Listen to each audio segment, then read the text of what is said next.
진단비 특약 같은 경우는 당연히 넣어야 되는 거고, 그다음에 100만 원 언더에 가장 이제 저는 불필요하다고 느껴지는 게 입원비 특약. 요런 거 하루 입원하게 되면 하루에 뭐 3만 원 드려요. 뭐 3일 이상 입원식 3일차부터 뭐 3만 원씩 드려요. 5만 원씩 드려요 하는 것들이 있거든요. 이게 이제 셀링 포인트가 뭐냐면 간병비를 대체할 수 있다. 간병인을 썼을 때. 네. 근데 그런 상황에서 물론 도움은 될 거예요. 일반적인 우리가 병원에 입원하는 상황이라면 입원 기간이 그렇게 길지가 않습니다. 장기 입원이 필요한 경우에 물론 이 특약이 도움이 많이 되겠지만, 우리가 경제 활동을 하고 있는 이런 상황에는 회사의 눈치 보여서 오래 입원도 못하고 오래 입원하고 싶어도 못합니다. 60세, 70세, 20년, 30년 후에 하루 3만 원이라는 이 돈이 화폐 가치를 생각을 해보면 그때 국밥 한 그릇이나 먹을라나요? 이런 돈이거든요. 그러니까 이것 때문에 몇천 원씩 내지 마셔라. 그런 것들은 과감하게 그냥 포기를 하시는 게. 지금 인터넷 끝판왕에서 모르면 못 받는 통신지원금 80만 원, 설치 당일 즉시 입금받을 수 있습니다. 내가 내는 월 요금에 포함되어 있는 거라 이거 안 받으면 결국 나만 손해보는 겁니다.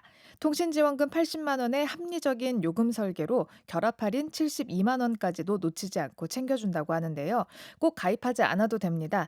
지금 견적만 받아봐도 스타벅스 커피 쿠폰 증정, 현금 사은품을 혹시라도 더 주는 곳이 있다면 차액 150%를 보상한다고 하니까요. 다른 데 알아볼 필요 없이 믿고 하셔도 됩니다. 365일 상시 상담 가능하니까요. 1555-4471로 전화하시거나 더보기란 고정 댓글 링크로 확인해 보세요. 경제적 본능 시작합니다. 김현우 행복자산관리연구소 소장님 나와 계십니다. 안녕하세요. 네, 안녕하세요. 네, 오랜만인 것 같아요. 오랜만입니다. 네, 예. 바쁘셔가지고 요즘. 예. 네. 아유, 죽겠어요. 자, 소장님은 네. 보험 포트폴리오 어떻게 구성하고 계세요? 보험 포트폴리오요? 네. 보니까 보험이 굉장히 거창한 것 같은데 저는 필요한 것만 딱딱딱. 음, 예. 제가 생각하기에 필요하다고 생각되는 사망보장 음, 플러스 뭐 진단금 일부, 음. 실손보험 요 정도만 가지고 있습니다. 그 외에 이제 뭐 주택 화재라든가 이런 것도 따로 있긴 하지만 음, 뭐든 지금 말씀하신 보험은 다 건강과 관련된 질병과 관련된 그런 네. 거잖아요. 예, 그 정도만 가입을 하고 있습니다. 그럼 연령별로 봤을 때 네. 소장님이 지금 40대죠? 아, 네. 죄송해요. 아, 아니에요. 왜? 40대죠. 그럼 네. 40대 내는 보험료가 어느 정도 되는 거예요? 저는 지금 예전에 가입한 거라 지금 실손보험 오른 것까지 하면은 한 10만 원 약간 넘는 수준? 한 달에 10만 원 좀 넘는 네. 수준. 우리가 궁금한 건 한 달에 어느 정도를 내야 적정한 것인가라는 네. 건데. 이게 재테크 이런 책들 같은 거 보면 소득의 7% 내지는 8% 이렇게 써 있어요. 그런 책을 저도 어렸을 때 읽어봤거든요. 네. 그래서 도대체 그 근거가 음, 뭔가? 음. 그러면 월급을 많이 받는 사람은 똑같은 나이라도 많이 내라는 소린데 그 사람은 질병에 걸릴 확률이 더 커? 음, 뭐지? 해서 찾아봤는데 없어요. 아무리 음. 찾아봐도 그 근거라든 이런 건 없고, 경험적으로 봤을 때 제가 생각하는 꼭 필요한 보험들을 가입했을 때 연령별로 똑같은 보험을 가입하더라도 보험료가 비싸지잖아요, 나이가 네, 많이 네. 들면. 경험적으로 봤을 때는 나이 곱하기 한 3,500원에서 4,000원 정도면 필요한 보험들 다 가입할 수 있다. 나이 곱하기 3-4천 네. 원이면 저는 이제 거의 40이 다 돼 가니까. 네. 4-3, 12 40이라고. 한 12만 원 이하로. 그쵸. 지금 만약에 보험을 가입한다라고 했을 때는 12만 원 이하로 딱 끊어야 되는데, 나는 40대인데 지금 40살이야. 근데 12만 원 내고 있어. 근데 이 보험이 20살 때 가입한 보험이다. 음. 그럼 20살 때 가입했을 때는 8만 원 정도를 내야 되잖아요. 그때 이미 비싸게 가입을 한 거죠. 그럼 음. 조정의 여지가 있다라는 거 들여다보면. 어떻게 조정을 해요, 그러면? 불필요한 특약들 다 빼버리고 어. 크게 가입한 거 좀 줄이고 이런 식으로 이제 보험을 조정을 하는데, 보통 이제 보험 리모델링이라고 부르잖아요. 네. 근데 보험 리모델링을 해준다는 일부 업체들을 보면 리모델링이 아니라 거의 재건축 수준으로 들어가는 경우가 많습니다. 추가 분담금이 들어가고. 많이 네. 들어갑니다. 그리고 다 깨고 다시 가입하는 이런 식이 들어가서 아. 본인이 기준을 세우지 않으면 그런 거에 이제 휘둘릴 수 있으니까 좀 조심하셔야 됩니다. 근데 지금 내가 들고 있는 보험의 특약이나 내지는 그 안에 설계나 이런 것들을 할 수 있는 여지들이 있어요? 그렇죠. 특약은 대부분 삭제를 할 수가 있어요. "요거 음. 빼주세요. 요거 빼주세요." 이렇게 뺄 수가 있는데, 다만 이제 주계약 같은 경우에는 보통 이제 보험을 가입하면 "이거는 반드시 가입해야 됩니다."라고 하는 게 주계약이 있고, 거기에 이제 플러스 돼서 그 주계약과 연동되는 의무 부과 특약 같은 것들이 있어요. 음. 얘네들은 이제 못 빼거나 못 줄이는 경우들이 있는데, 네. 그 외에 선택 특약들은 중간에라도 얼마든지 뺄 수가 있습니다. 네. 그럼 일단 내가 뭘 들고 있는지부터 알아야 되잖아요. 그렇죠. 이거 어떻게 검색할 수 있죠? 일단 본인이 가입한 보험사에 들어가시면 보험 증권이란 거 받을 수 있어요. 네. 언제든 조회가 가능하고 그 안에 보면은 이제 내가 세부적으로 어떤 내용의 보험이 가입돼 있는지 그리고 어떤 보장을 받을 수 있는지 다 확인이 가능합니다. 그리고 음. 그 외에 요즘에 뭐 핀테크 앱 여러 가지 있잖아요. 웬만한 이제 은행 앱들이나 이런 데 들어가도 보험 보장 분석, 뭐 비교 분석 이렇게 하면서 대략적으로는 볼 수 있습니다. 이름 음. 정도, 진단비 뭐 이런 것 이름 정도는 볼 수가 있어요. 그게 내 보험 찾아줌? 네. 네. 이런 걸로 검색하면 내가 들어있는 보험들이 쫙 그게 나오더라고요. 쫙 나오는데 내가 예전에 보험을 가입했다가 그 돈을 안 내게 되면 실효라는 게 되거든요. 그러니까 네. '나 이 보험 마음에 안 들어.' 근데 깨러 가려니 뭐 방문하라 그러고 깨도 해약한 것만 안 나오니까 그냥 보험료 안 내고 실효 상태 이런 보험들도 다 검색이 되거든요. 뭐 아. 자동차 보험이나 그래서 나는 지금 검색해 보고 싶은 게 내 질병이나 이런 것들에 관한 것인데 하면 여기에 들어가시면 너무 쓸데없는 것까지 다 나와 있기 때문에 음. 본인이 어디 보험사에는 가입하는지 알 거 아니에요. 모르시면 모를 안 수도 됩니다. 있어요. 아 내가 돈을 왜냐하면 어떤 경우가 있냐면 네. 만약에 남편이 가입을 했는데 예. 와이프 통장에서 나가고 있다든가 네. 뭐 이런 여타의 뭐 연유로 인해서 와이프는 '내가 무슨 보험에 가입했는데 이렇게 돈이 나가고 있지?' 모를 때가 있고 아하. 남편은 또 돈 자기가 안 내다 보니까 네. '어디에 들었었더라?' 하고 아하. 모르는 경우가 있습니다. 아하. 네. 모르시면 안 됩니다. 이게 바쁘시면 그럴 수 있는데 사실은 보험이라는 건 되게 비싼 금융 상품이에요. 네. 10만 원씩만 20년 내도 2,400만 음. 원입니다. 우리가 차를 살 때 그냥 뭐 이뻐 보이네 해 가지고 사진 않잖아요. 그쵸. 그런데 이렇게 내고 내가 어떤 보험에 가입돼 있는지 모른다라는 건 사실은 되게 심각한 음음. 문제라서 지금 혹시 뜨끔하시는 분이 계시다. 바로 오늘 음. 한번 들여다보시기 바랍니다. 네. 이게 뭐 평소에 건강할 땐 괜찮아요. 네. 근데 내가 보험료를 하루에 한 달에 한 20만 원 정도를 내고 있는데 막상 내가 뭐 진단을 받아 가지고 음. '어 이거 내가 있었나?' 하고 아. 찾아봤을 때 없는 경우 내지는 뭐 중복됐는데 내가 그 병에 걸리지 않았을 경우 네네. 이런 경우는 정말 약간 낭패를 볼 수가 있잖아요. 그렇죠. 뭐 네. 그거 믿고 있었는데 안 나온다 그러면은 쪼끔 속상할 수가 있죠. 음. 그러니까 평소에 잘 확인을 하셔야 된다. 그리고 들어가서 보면은 내가 들 때는 사실 설계사한테 든 경우에는 이거 뭐 3대 질병을 다 보장해 주고 네. 뭐 암 걸리면 무조건 진단비 나오고 이렇게 얘기를 했지만 사실 들여다보면 가령 여성암이라든지 뭐 네. 남성암 같은 경우에 뭐 전립선 암이나 아니면 유방암이나 뭐 이런 것들은 진단비를 되게 조금 주거나 이런 경우들이 있더라고요. 요즘 보험은 다 그래요. 대부분. 그러니까 암 진단 특약 이렇게 해 놓고 그 세부 사항에다가 소외감에 걸렸을 때 음. 지금 말씀하신 그런 특정암에 걸렸을 때는 원래 진단금의 뭐 20% 내지는 10%만 준다. 이런 식으로 정해 놓거든요. 그러니까 음. 과거에는 그냥 암 진단금 그런 정도로만 분류를 해 놨었어요. 근데 워낙 이제 수명이 길어졌잖아요. 네. 수명이 길어지다 보니까 사람이 암에 한 번씩은 걸릴 가능성이 더 높아지는 거예요. 그러다 음. 보니 보험사는 이제 위험률이 높아지고 음. 자꾸 손해율이 높아지고 그래서 보험을 이제 세세하게 구분하기 시작했죠. 갑상선 암은 어느 정도 갔더니 많이 걸리더라. 그래서 음. 이거는 암이라고 진단을 받아도 다 주지 말자. 음. 그래서 10%만 이런 식으로 이제 구분이 돼 가지고 지급하다 보니까 나중에 나온 보험은 옛날 보험이 좋다고 하잖아요. 네. 나중에 나온 보험들은 그렇게 좀 까다로운 조건을 음. 달고 있는 것들 많고 네. 그다음에 특히 이제 조심하셔야 될 게 CI 보험들. 음. 약관을 보면 또 증권을 보면 중대한이라는 단서가 붙어 있는 보험들이 있습니다. 네. 중대한 암에 걸렸을 경우에는 어떻게 지급을 한다라고 되어 있는데 이게 일반 암과는 좀 달라요. 음. 그러니까 그냥 암이어서는 안 되고 우리가 임상 분류상 몇 기 이상 지나가야 된다거나 아니면 음. 다른 기관으로 전이가 돼야 된다거나 이런 조건이 붙어 있기 때문에 증권을 봤을 때 뭐 중대한 이런 말이 붙어 있다? 그러면 일반적인 암에 우리가 걸렸을 때 상식적으로 생각하는 그 진단금이 안 나올 수 있다는 걸 알고 계셔야 됩니다. 위암 1 기, 뭐 대장암 1 기 요 정도 가지고는 안 줄 수 있다. 예. 약관에 써 있는 거를 읊어 드리면 "침윤 파괴적 증식을 동반한 악성 신생물로서." 이렇게 써 있어요. 그 어. 침윤 파괴적 증식이 뭐예요? 우리가 의학적인 지식 없잖아요. 근데 네. 이게 흔히 알고 있는 전이라는 말. 그러니까 음. 전이를 동반한 악성 신생물로서 그러니까 딱 갔는데 암 진단을 받았어요. 음. 근데 다행히 전이는 안 음. 됐대. 그럼 안 나오는 거죠. 그러니까 이런 상태 우리가 그냥 그게 좋은 거야, 나쁜 거야? 한편으로는 좋고 네. 다행히 전이가 안 됐으니까 건강상으로는 좋지만 이 보험으로서는 이게 넓게 보장을 못 하고 있는 여태껏 내가 거니까. 들어놓은 것에 대해 보장을 하나도 못 받는 거니까 그건 그렇죠. 좀 슬픈 거죠. 네. 그래서 그 네. 증권 보시고 그런 경우가 있다 그러면 빨리 조정을 하실 필요는 있습니다. 네. 그러면 꼭 필요한 보험이 있긴 있잖아요. 네. 네. 그러면 맨 처음에 이 필요한 보험을 내가 들고 싶어라고 네. 생각했을 때 보험사를 고를 거 아니에요. 네. 어떻게 고르는 게 좋아요? 저는 일단 생명보험사와 손해보험사가 있잖아요. 네. 그런 질병이나 상해 같은 이런 부분들은 손해보험사 쪽을 택하시는 게 보험료나 음. 보장의 범위가 훨씬 더 넓다. 어. 생명보험사는 무슨 생명이라고 딱 붙어 있으니까 구분이 가요. 네. 근데 손해보험사는 무슨 손해보험이라는 회사도 있지만 무슨 해상, 무슨 화재 이런 말이 음. 붙은 것들도 있거든요. 이건 다 손해보험사 쪽이다. 근데 어. 이쪽에서 가입을 하는 게 예를 들자면 뇌졸중 같은 것도 생명보험사에서는 거의 대부분이 뇌출혈만 보장을 해줍니다. 네. 그러니까 이게 이제 뇌혈관에 문제가 생겨서 발생하는 질병이잖아요. 뇌출혈 같은 경우는 말 그대로 출혈이 생긴 거고 네. 뇌졸중은 그 뇌출혈이라는 질병과 뇌경색이라는 질병을 아우르는 말이에요. 음. 그러니까 보장의 범위는 훨씬 더 넓죠. 물론 보험료는 이쪽이 뇌졸중을 보장해주는 보험이 더 비싸기는 하지만 우리가 무슨 질병에 걸릴지 모르게 되니까 일단은 그쵸. 우산은 좀 넓은 우산을 쓰는 게 낫겠죠. 두꺼운 우산, 좁은 네. 우산보다는. 네. 그래서 손해보험사 쪽을 선택을 하시는 게 좋고 네. 그 중에서도 이제 약간 유명하지 않은 보험사들 네. 그런 보험사들이 보험료 경쟁에 좀 우위가 있는 경우가 많이 있습니다. 좀 보험료가 보험료가 싸요. 싸다. 예. 왜 그러냐? 그럴 수밖에 없어요.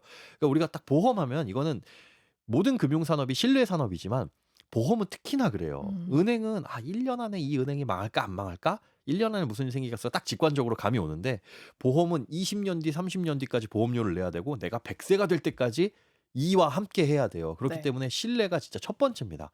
그러니 큰 메이저 보험사들을 그다음 보험사들이 따라가기에는 버거워요. 그러니까 우리 보험 가입할 때도 자동차 보험이나 이런 거 보면 그냥 브랜드 보고 가입을 하는 경우가 되게 많이 있잖아요. 그쵸. 그래서 한 4, 5위, 3, 4위 하는 보험사들은 경쟁력으로 내세울 만한 게 가격, 음. 보장의 뭐 범위 이런 것들밖에는 사실 없거든요. 그래서 다 들여다보면 그런 곳들이 되게 좋고 음.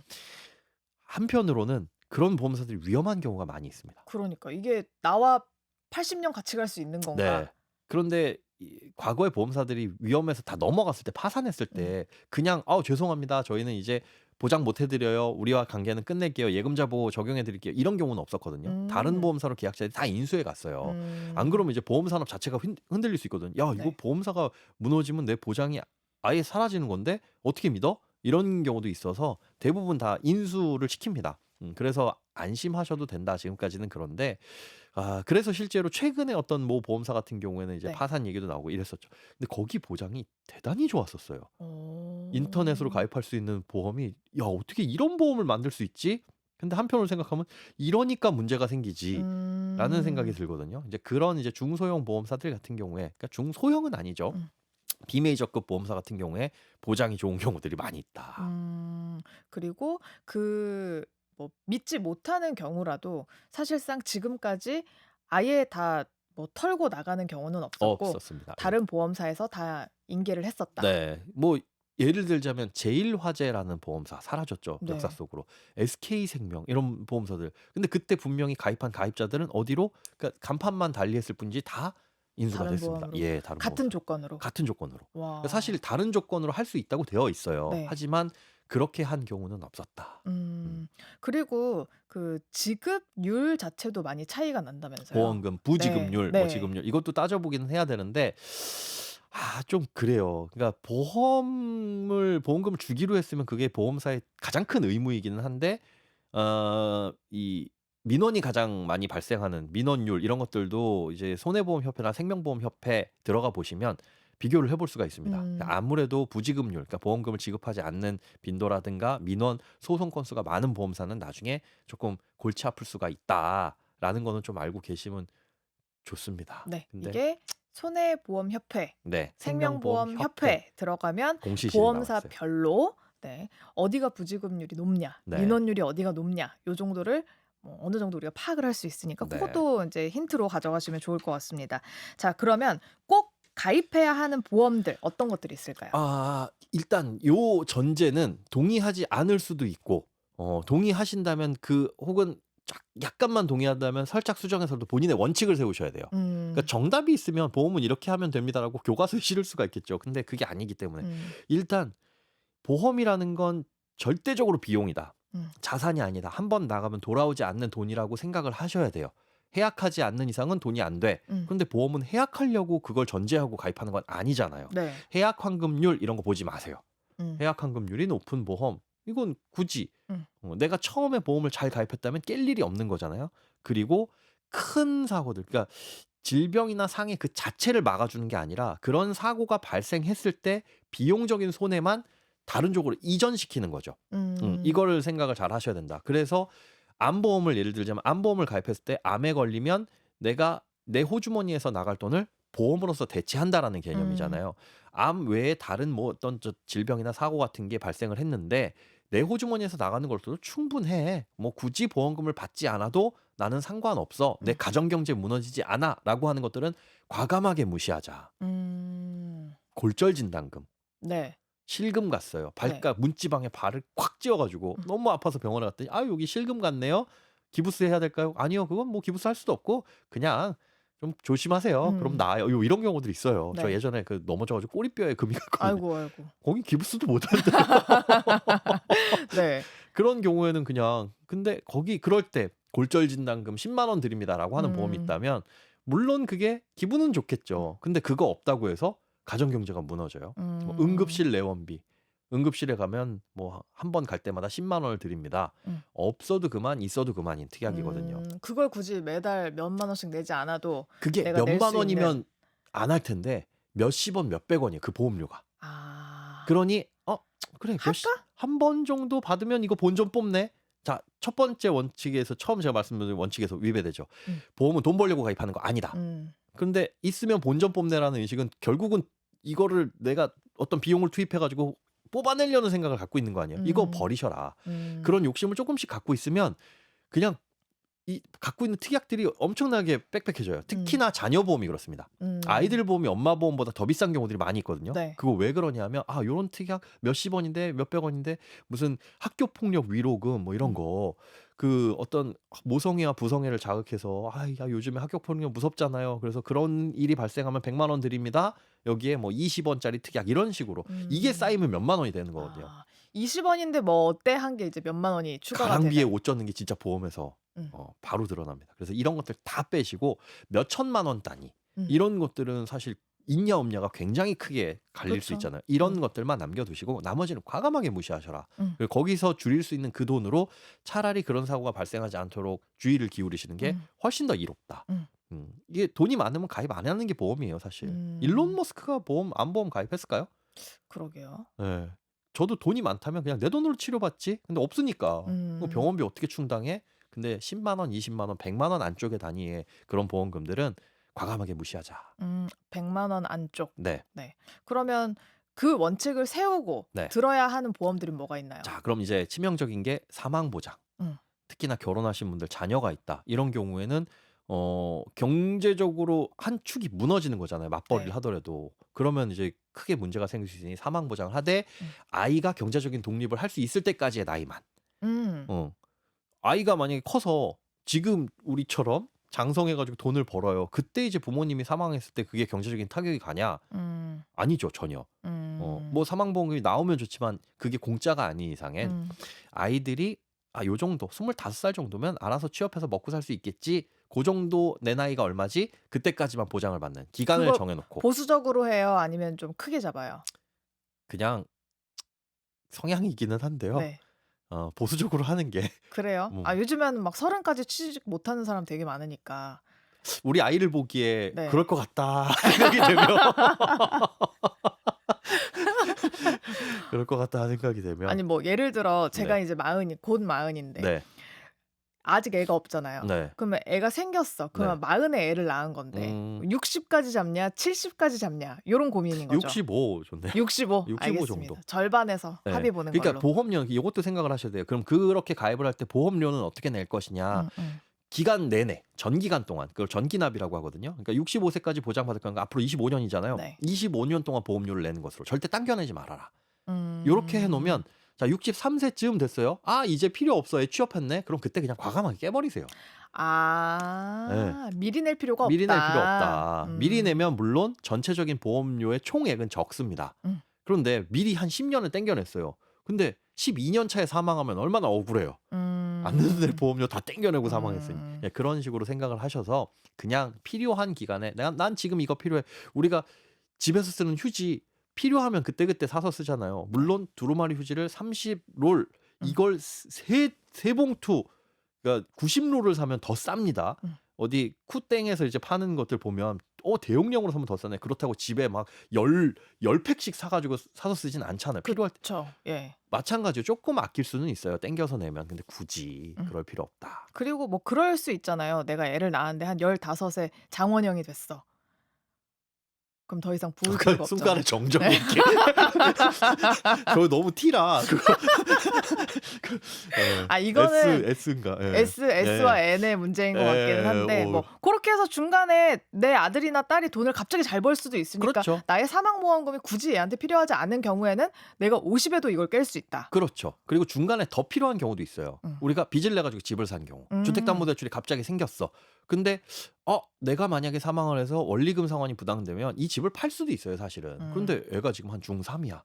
이제 슬슬 고등학교 들어가서 공부 열심히 해야 될 시기 또 막 감수성 예민할 이 시기에 막 이사 가고 뭐 하면 좀 흔들릴 수 있잖아요. 그러면 그래 입시 마치고 어느 정도 안정될 때까지의 주택담보대출 갚을 정도의 돈은 한 5, 6천 더 필요하다. 그럼 그때 살짝 또 해두시거나 이렇게 필요할 때마다 가입을 하고 아니면 해지를 하고 이런 식으로 가입하라는 게 사망보험금은. 그럼 좋습니다. 사망보험금은 나오는 비용이 어느 정도까지 세팅해 놓는 게 좋아요? 1년치 연봉 정도? 그건 그때그때 달라요. 지금 말씀드린 것처럼 네. 주택담보대출을 내고 있다. 그럼 그때 당시에는 조금 더 필요할 수 있겠죠. 그래서 사실 1년치 연봉이라고 한다면 1년치 정도의 소득은 그걸로 완벽하게 대체를 할 수가 있을 텐데 그 연봉이라는 게 또 올라갈 수도 있고 문제는 그 연봉이 다 필요 없을 수도 있어요. 그러면 연봉 버는 돈 대비 필요 생활비가 뭐 한 50% 정도만 필요하다. 그럼 나머지 50%는 저축을 하고 있는 셈이잖아요. 그러니까 실제로 필요 생활비만 필요하면 더 적은 금액으로 사망보험금을 받을 수도 있는 것이고 그러니까 보통 한 1억에서 2억 정도면 그냥 무난한 수준. 연봉보다는 더 받아야겠네요. 훨씬. 근데 그러면 보험료가 비싸냐? 네. 제가 40살 때 65세까지 보장받는 25년짜리 보험을 가입을 해둔 게 있는데 그때 5년 전이니까 지금보다 사망 위험률이 훨씬 더 조금은 높았죠. 2만 원밖에 안 내고 있어요. 한 조금 달에. 더 높았다고요? 그러니까 사망 위험률은 점점 낮아지죠. 예. 그러니까 보험료는 싸져요. 지금 더 싸졌을 거야. 아마 40세 남자분이 표준 체중에 비흡연이라고 한다면 인터넷으로 보험 가입하면 2만 원 언더일 겁니다. 그 정도밖에 안 하니까 값싸게 할 수 있어요. 저는 그 말이 무슨 말인지 지금 이해를 이제 했습니다. 젊을 때 사망하는 게 더 손해니까. 이게 무슨 뜻이냐면 전체적으로 사람들이 잘 사망하지 않는다. 5년 전보다 지금이 훨씬 더 사망률이 낮아졌으니까 똑같은 나이 40살이 가입하더라도 제가 5년 전에 가입했던 40살에 가입했던 그 보험보다 더 조금은 싸졌을 수도 있다. 알겠습니다. 네. 자, 사망보험은 그렇게 정리하면 될 것 같고요.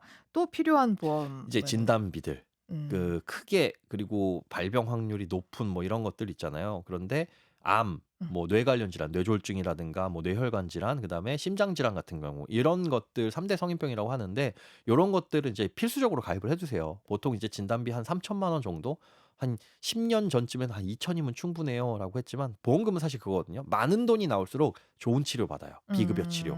근데 실손보험 가입했다는 전제하에 실손보험 필수입니다. 전제하에 요 정도 진단금은 있어야 우리가 경제 활동을 하는 동안 소득이 끊기더라도 그걸 좀 대체할 수 있어요. 그러니까 난 더 좋은 치료 받을 거야의 목적이 아니라 경제 활동을 하는 도중이잖아요. 그러면 직장 생활도 조금 약간 쉬어야 될 필요도 있는 거니까 그렇게 생각하자면 한 2천만 원에서 3천만 원 정도 그 정도의 진단금은 각각 필요하고 그렇게 3대 성인병 말고도 이거 뭐 생소한 질병인데 무슨 진단금 1,000만 원 준대네, 2천만 원 준대네 하는 것들이 있다면 그런 것들도 그런 건 이제 발병 확률이 낮기 때문에 보험료도 싸거든요. 네. 근데 1,000만 원, 2천만 원 나오는 거 이거 우리 확률 따지지 말자고요. 이런 건 그런 질병에 걸리면 이렇게 큰 돈이 들어가는 것들이니까 필요하다라고 생각을 해두시고 그런 것들은 가입을 하는 게 낫습니다. 요건 또 보수적으로는 안 하네요. 진단비는. 네. 네. 그게 그렇게 크게 싸지는 않으니까요. 좀 비싸지는 않으니까. 이것도 우산을 넓게 쓰는 게 넓게 좋다. 넓게 쓰는 게 좋죠. 네.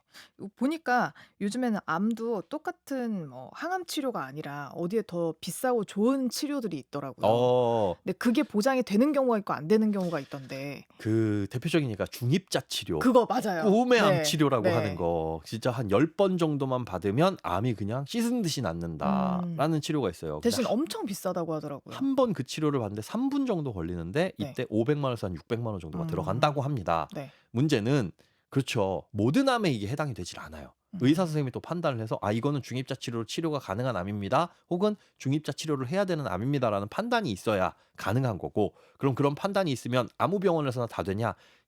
지금 현재 이 중입자 치료기를 보유하고 있는 병원이 한 5개도 안 되는 걸로 알고 있어요, 전국에. 어. 2030년까지 이걸 다 들여놨을 때 10개 정도? 음. 그게 매일 그럼 3 분마다 한 명씩 무슨 컵라면 끓여 먹듯이 치료를 할 수 있느냐? 이 중입자 치료기도 한 번 치료를 하고 나면 쿨타임이 필요해요. 아. 하루에 한 10번 정도만 가동이 가능하다라고 제가 들었거든요. 네. 그러니까 그걸 계속 돌릴 수도 없는 거예요, 24시간. 그럼 음. 치료할 수 있는 환자 수에도 한정이 되겠죠. 현실적으로 내가 어떤 암에 걸렸을 때 그걸 가 가지고 저 돈 있으니까 이거 치료해 주세요가 안 된다는 거예요. 음. 꿈의 암 치료이긴 하지만 모든 암에 적용되지 않는다. 손가락 살짝 베었다고 해 가지고 대학병원 가 가지고 치료받을 필요는 없는 거잖아요. 네. 그런 것처럼. 그런데 그 중입자 치료를 받았을 때 얼마의 진단금을 드립니다라고 하는 보험들이 진짜 그냥 막 경쟁적으로 튀어나오는데 네. 현실적으로 생각해서 그게 된다 안 된다가 좋은 보험이냐 아니냐를 가르는 기준은 아니다. 음. 음. 근데 그 특약은 넣을까요, 그래도? 내가 가입하려고 했던 보험사에 그 특약이 있다면 뭐 굳이 뺄 필요는 없어요. 싸요. 그 음. 보험사도 손해율 판단합니다. 음. 요런 일이 발생했을 때 1,000만 원을 드려야 되는데 야 중입자 치료를 받으려면 이 정도의 확률로 가겠네? 그래. 요 보험료 받아도 우리 손해 보지 않아. 요렇게 되어 있으니까 보험료가 싸요. 근데 몇 음. 천만 원 드린다. 아까 말씀드린 것처럼 그러면 넣을 만한 특약인 거죠. 그러나 그게 보험사 선택의 기준이나 보험 선택의 기준에 대해서는 안 된다. 요걸 가지고 뭐 어디 자동차를 사러 가는데 여기서 예쁜 키링을 준대요. 다른 곳에는 안 줘요. 그럼 키링 때문에 그 차를 선택할 이유는 없는 거잖아요. 그쵸. 예. 있으면 좋지만. 그래서 그렇게 생각을 하시는 게 좋을 것 같습니다. 네. 자, 이제 가장 중요한 모두가 들고 있고 모두가 관심 있는 실손보험 얘기를 해야 실손보험. 되는데요. 요건 어떤 기준으로 계약을 해야 하나요? 모든 보험사가 다 똑같아요. 딱딱한 곳. 우체국만 빼고. 우체국은 사실 우정사업본부에 이게 별책부록으로 이렇게 하는 거서 나라에서 하는 거죠. 행안부의 통제를 받고 보장의 내용은 똑같은데 네. 보험금을 지급하거나 뭐 이런 거에 있어서 솔직히 말씀드려서 민원율이 조금 높은 편입니다. 보수적으로 지급을 해요. 네. 근데 우리가 금융 상품의 민원이 발생을 하게 되면 금감원에게 조정이나 분쟁 신청을 할 수가 있어요. 근데 여기는 꽤 골치 아픕니다. 금감원의 소관이 아니기 때문에 네. 행안부라든가 국민신문고 뭐 이런 쪽으로 가야 될 수밖에 약간 없어서 은행들이랑 새마을금고 뭐 요런 뭐 그런 느낌으로. 느낌이에요. 그래서 쉽게 가입할 수 있다는 장점이 있습니다. 다른 곳보다 인수 기준이 덜 까다로워요. 뭐 크게 차이는 안 나는데 근데 한번 가입하고 났을 때 불편함을 겪는 분들이 좀 많은 편이다를 알아두셔야 되고 들어오는 건 쉬우나 나가는 건 어렵다. 나가는 것도 쉬워요. 그러나 이제 들어왔을 때 보험금을 잘 지급해 주냐 요런 거는 조금 별개의 문제다. 그래서 일반적인 이 보험사라고 한다면 보장의 내용들은 다 똑같아요. 네. 그러면 결국은 뭐냐? 보험료밖에 차이가 없어요. 음. 똑같은 보장을 해 주는데 어디는 10,000원 어디는 11,000원. 그러면 당연히 만 10,000원인 원짜리. 보험사를 고르는 게 좋겠지라고 생각할 수 있는데 이거는 지금의 보험료거든요. 지금 이 보험사에서 위험률을 판단했을 때 우리 보험사에 가입된 실손보험 가입자 중에 우리가 100이란 돈을 받았는데 80이란 보험금이 나갔네? 그럼 20이라는 게 우리한테 남겠네. 이렇게 되어 있잖아요. 근데 어느 보험사는 100을 받았는데 120을 냈고 그럼 20의 손해를 봤으니까 보험료를 조금 더 올려받아야 올리겠죠. 되겠네? 요게 지금 현재 상태만 반영이 되어 있는 거거든요. 그러니까 당장의 보험료가 싸다라고 해 가지고 미래에도 보험료가 쌀 거라는 보장은 전혀 없어요. 그래서 보셔야 될 게 지금 내가 가입하려고 요건 이제 생명보험협회나 보험담호와 여기 사이트 들어가시면 그 각각의 보험사별로 보험료를 볼 수가 있는데 내 나이를 입력했을 때 싼 보험사도 있지만 앞으로 그럼 5년 뒤 내가 지금 40살인데 45살에도 싼 보험사가 있나? 해 가지고 45살 입력했을 때 결과값이 다르게 나올 수 있거든요. 그러니까 다양한 연령층을 넣어 봤을 때도 두루두루 싼 보험사. 한 3손가락 4손가락 안에 들어가는 그런 보험사를 선택하는 게 앞으로의 인상률에도 뭐 크게 변동이 없을 것이다. 요렇게 생각을 하시면 되고 네.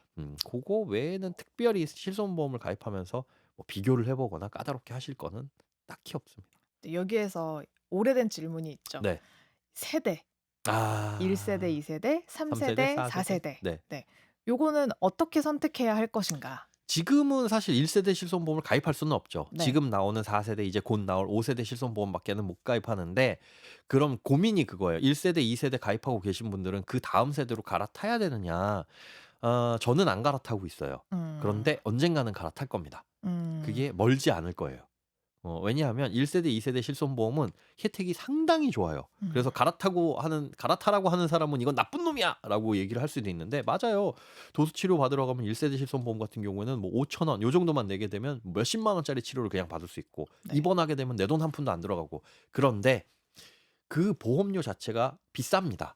음. 점점 비싸질 수밖에는 없는데 여기에 문제가 보험의 혜택을 받지 않는데 '나는 보험금 탄 적도 없는데 야 무슨 한 달에 3만 원씩 내래.' 하는 분들은 이게 부담이 돼서 언젠가 이탈을 빨리 하시겠죠. 음. 그리고 이탈하지 않는 분들은 누구냐? 보험의 혜택을 많이 받는 분들. 음. 결국은 여기에 시간이 가면 갈수록 남아 계신 분들은 손해율을 높이는 분들. 그러니까 보험금을 음. 많이 타 가시는 병원을 자주 다니시는 분들만 여기에 모여 있을 거예요, 1 세대 실손은. 그러면 그분들한테 지급되는 보험금이 기하급수적으로 늘어나다 보니까 보험료도 계속적으로 그렇지. 인상될 수밖에는 없습니다. 음. 그러면 언젠가 우리가 소득이 끊기거나 줄어드는 시기에 가 가지고는 얘를 나가야 될 텐데 그래서 저도 생각을 하는 게 어느 정도 이제 지금까지는 보험료 부담이 그렇게 크지 않지만 한 50 세쯤 가게 되면 요거 많이 오를 것 같다. 그럼 그땐 음. 과감하게 갈아탈 생각이에요. 이게 나이가 좀 많아지고 1 세대를 좀 오래 하고 이러다 보면 나중엔 뭐 십수만 원 낸다고 하더라고요. 그렇죠. 지금 한 60 세만 넘어가셔도 10만 원 넘는 보험료 내고 있어요라고 하시는 분들 많이 계십니다. 근데 음. 그건 어쩔 수가 없는 현상이라서 그게 시간이 가면 갈수록 그래서 언젠가는 갈아탈 수밖에 없어지고 갈아타더라도 언젠가는 해약 할 보험이다. 음. 70 세, 80 세가 됐을 때 위험률, 손해율이 아무리 낮아져도 보험료는 계속 내야 된다는 부담이 있잖아요. 그러니까 그때 가서는 헤어져야 될, 빠이빠이 해야 될 보험이니까 음. "실손보험만 딱 있어."라고 하는 분들은 좀 위험해요. 그래서. 음. 이 70 세, 80 세면 "나 이거 보험료 부담돼 가지고 못 내." 해서 그때 해약하면 아무 보험도 없는 상태라는 거잖아요. 그래서 실손보험은 플러스 진단금 보험 요 음. 정도는 갖고 계시는 게 좋습니다. 그럼 지금 정리를 좀 해 보면 네. 꼭 가입해야 하는 보험 3개 정도 들 수 있는 거네요. 그쵸? 그렇죠. 사망보험, 진단금 보험, 그리고 실손. 예. 요 세 요렇게 가지. 가지고 가시면 될 것 같습니다. 네. 자 그러면 이 이외에는 다 쓸데없나요? 다 쓸데없지는 않죠. 네. 쓸데없으면 시장에서 다 사라졌겠죠. 음. 그러나 '보험은 비용이다. 비용을 줄이려고 한다.'라고 한다면 '그래. 있으면 좋지만 치워 버려.' 음. 그렇게 해야 마음을 굳게 먹어야 보험료를 좀 줄일 수 있어요. 네. 음. 그 외 그럼 많이들 물어보시는 게 치아보험. 저 개인적인 생각은 별로 쓸데가 음. 많이 없다. 이 치아보험 혜택 받으신 분들은 선천적으로 음. 유전적으로 다 치아가 안 좋으셔서 "저 지금 40살 넘었는데 벌써 임플란트 했어요." 이런 분들이거든요. 네. 그러니까 치아보험은 되게 애매한 게 한 10년 정도 내고 보장을 받자니 그건 차라리 적금 부어 가지고 내 돈으로 하는 게 나은 경우가 있고 음. 가입하자마자 보장을 받자니 면책 기간 때문에 보장을 안 되는 경우가 있어요. 제일 음. 좋은 건 가입한 다음에 한 1-2년 후에 임플란트 2-3 개씩 막 하는 음. 이러면 비용적으로 상당히 이득인데 그렇지 않으면 굳이. 소용이 굳이, 음. 굳이예요. 그럼 운전자 보험은요? 운전자 보험 가입하셔야 됩니다. 운전을 하시는 어. 분들이라면. 자동차 보험은 의무로 가입을 해야 네. 되고 운전자 보험은 들어도 그만 안 들어도 그만이잖아요. 선택이죠. 네. 그러나 가입을 해 놓은 게 좋습니다. 그럼 그러니까 아까 그 필수 보험에 넣을까요, 다시? 그쵸. 운전을 하는 사람이라는 전제가 없죠. 이게 운전을 안 하는데 운전자 보험 특약을 언젠간 운전하실 거잖아요 해 가지고 가입할 필요는 없어요. 운전자 보험이라는 건 내가 운전을 했을 때 운전자를 보호해 주는 보험입니다. 우리가 말씀하신 자동차 보험은 사고 피해자를 보호해 주는 보험이에요. 네. 그러니까 무보험으로 사고를 냈어요. 그럼 이분의 치료비를 내가 대야 되는데 내가 보험이 가입이 안 되어 있어. 그러면 내 돈으로 이분을 보상을 해 줘야 되겠죠. 근데 내가 돈이 없어. 음. 그러면 이분은 어떻게 해요? 저한테 소송을 걸겠지만 "저 돈이 없어서 죄송해요." 이런 문제가 생기니 책임보험이라고 해서 의무보험을 가입을 시키는 거고 그거에 한도가 있으니까 '아 나는 이 한도로는 내 돈으로 뭔가 보상을 해줄 수가 없는데 배상을 해줄 수가 없는데.' 그러면 이제 종합보험으로 좀 한도를 넓히는 거죠. 그게 이제 음. 자동차 보험인 거고 결국은 그 말인즉슨 이거는 피해자를 100% 보호를 해 주기 위한 안전장치인 거고 내가 어떤 뭐 12대 중과실이나 아니면 뭐 크게 사람을 다치게 하거나 이런 상황이 발생을 하게 되면 민사상의 손해가 아니라 형사상의 책임을 져야 돼요. 네. 나라에서 벌금 혹은 뭐 어디 구형을 뭐 저 실형을 받게 된다거나 이런 부분들 거기에서 변호사를 선임해야 되는 비용 이 비용들을 좀 줄여주기 위한 거 형사합의금이나 여기 이제 운전자 보험의 세 가지 중요한 특약이거든요. 네. 이거는 나를 보호해주기 위한 보험이기 때문에 가입은 반드시 하셔라. 그런데 운전을 하는 기간에만 필요한 거니까 자동차 보험에 특약으로 넣으시면 좋아요. 자동차 보험 들 때 들 때 특약으로. 거기에 이제 플러스되는 특약, 법률 지원 뭐 법률 비용 지원 특약 뭐 이렇게 이름들이 조금씩 다르거든요. 그거는 내가 운전을 하는 기간 동안만 가입하는 게 자동차 보험이잖아요. 여기에 특약으로 가입하기 때문에 딱 불필요한 기간을 배제할 수가 있고 그리고 보험료도 싸요. 음. 그리고 이 차를 운전하는 모두가 보장받을 수 있어요. 음. 누구나 운전으로 해두면 그 범위가 다 인정이 되는 거니까 그렇게 해두시는 게 가장 좋으나 다만 단점이 하나 있다. 음. 그러니까 장기 보험으로 가입을 하시게 되면 보험료는 약간 비싸요. 해봐야 뭐 특약들 합쳐놓게 되면 아까 그 손해보험사 쪽에 별도의 운전자 보험을 가입하라는 게 아니라 네. 일반적인 내가 암보험 이런 거 가입하는데 거기에 특약으로 넣을 수가 있는데 음. 요렇게 하게 되면 한 3-4천 원 월 보험료 그 정도에 가입을 할 수가 있습니다. 네. 그러면 1년이면 벌써 뭐 한 몇만 원, 5만 원 돈 네. 가까이 되잖아요. 근데 자동차 보험에다 집어넣게 되면 1년 보험료가 한 2만 5천 원, 3만 원 수준이에요. 훨씬 싸죠. 문제는 이게 1년짜리 보험이다 보니까 다음에 내가 이 보험을 갱신해 가지고 새롭게 가입할 때 아. 보험사가 요 특약을 안 좋게 조정을 하거나 그 음. 특약을 없애버리거나 하는 리스크는 있습니다. 네. 그럼 그때 가서 이제 새롭게 보험을 가입해야 된다는 리스크는 있는데 요것도 이제 보험사가 당분간은 없애진 않을 거예요. 왜냐하면 그 옵션이 있냐 없냐가 어떻게 보면 경쟁력이잖아요. 네. 그래서 그렇게 가입을 하시는 게 가장 비용적으로는 줄일 수 있다. 요것도 팁이네요. 가격을 줄일 수 있는 팁. 네. 운전자 보험을 들으실 거면 자동차 보험 들 때 특약으로 들어가는 부분들이 있으니까 네. 체크하시면 더 좋다. 네. 네. 특약 사항이 굉장히 많은 편인데 만약에 이걸 특약 사항이라고 하는 것은 마치 자동차의 옵션 같은 그렇죠. 것들이잖아요. 근데 풀옵션으로 가면 가장 비싸기는 한데 네. 이 중에 꼭 가져가고 싶은 옵션과 특약과 버려야 할 특약 같은 건 어떤 것들이 있을까요? 앞서 말씀드린 대로 그 진단비 특약 같은 경우는 당연히 넣어야 되는 거고 그다음에 100만 원 언더에 가장 이제 저는 불필요하다고 느껴지는 게 입원비 특약. 요런 거 하루 입원하게 되면 하루에 뭐 3만 원 드려요. 뭐 3일 이상 입원 시 3일 차부터 뭐 3만 원씩 드려요. 5만 원씩 드려요 하는 것들이 있거든요.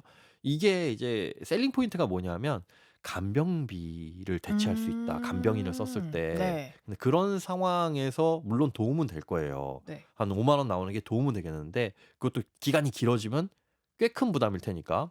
하지만 일반적인 간병인을 안 써도 되는 일반적인 우리가 병원에 입원하는 상황이라면 입원 기간이 그렇게 길지가 않습니다. 최근에 뭐 저희 이제 가까운 학교 선배분이 뭐 암 수술을 받아서 입원했는데 사흘 입원하고 퇴원하시더라고요. 오.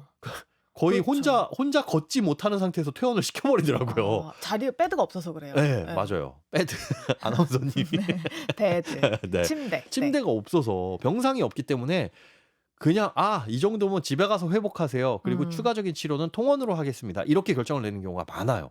그러니까 장기 입원이 필요한 경우에 물론 이 특약이 도움이 많이 되겠지만 우리가 경제 활동을 하고 있는 이런 상황에는 회사의 눈치 보여서 오래 입원도 못 하고 오래 입원하고 싶어도 못 합니다. 그러니까 이걸 언제 그럼 써먹어라고 생각해 보면 회사 안 다니고 먼 미래 한 60세, 70세 됐을 즈음이에요. 그럼 그때는 이제 간병인도 필요할 수 있겠죠. 자녀들 막 자기들 경제 활동 하는데 그거 불러다 놓고 나 간병 좀 해줘라 이거 어떻게 해요?